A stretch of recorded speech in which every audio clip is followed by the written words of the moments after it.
Bonjour tout le monde, Caroline Chaput, travailleuse sociale experte à la Cour supérieure et fondatrice du Centre d'évaluation psychosociale incorporée.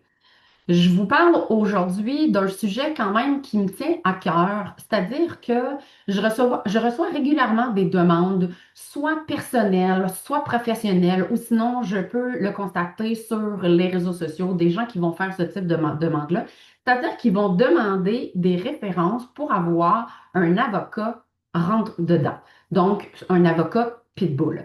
Et souvent, ce qu'ils disent, en fait, c'est dans la discussion qu'on peut avoir avec ces gens-là, ce qu'ils veulent, c'est vraiment détruire l'autre, vraiment aller chercher le plus possible ce qu'ils peuvent retirer de l'autre.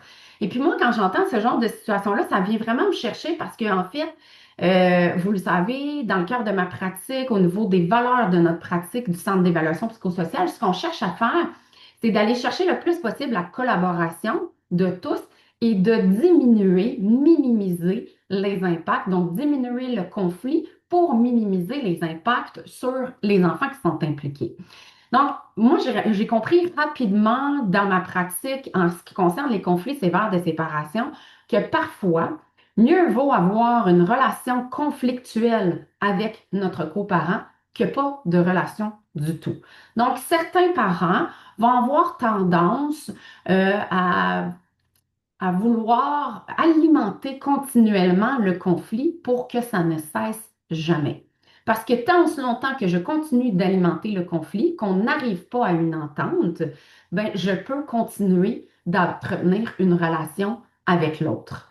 Parce que souvent, ben, ce sont des gens qui sont extrêmement souffrants, qui ont encore beaucoup, beaucoup de difficultés à accepter la séparation parce que ça a été extrêmement douloureux. Mais quand on fait ça, surtout quand il y a des enfants qui sont impliqués, mais on s'en sort pas. Ce sont les enfants qui vont en payer le prix, tout comme les deux parents. Les deux parents en payent le prix nécessairement, mais les enfants qui sont au milieu de ça aussi. Donc, c'est pas quelque chose que je vais recommander. Je vais surtout suggérer aux gens d'aller se choisir un avocat qui va définitivement représenter leurs intérêts, mais qui va aussi avoir à cœur l'intérêt de leurs enfants. Parce que quand on se retrouve devant la Cour supérieure au tribunal en droit de la famille, ce qui arrive, là, ce qu'on veut, l'intérêt de tous quand il y a des enfants impliqués, c'est justement les enfants. C'est la responsabilité du juge, c'est la responsabilité des deux enfants, mais c'est aussi la responsabilité de tous les procureurs, les avocats qui sont impliqués, c'est-à-dire de conseiller leurs clients pour justement tenter de trouver une entente. C'est ça l'objectif, c'est de trouver une entente parce que si on trouve une entente, on diminue les conflits. Et si on diminue les conflits, bien là, c'est beaucoup plus agréable pour les enfants qui sont impliqués. Donc, non, je ne recommande pas un avocat qui rentre dedans, qui est pitbull. Je vais plutôt recommander quelqu'un qui va vous conseiller pour vous apaiser.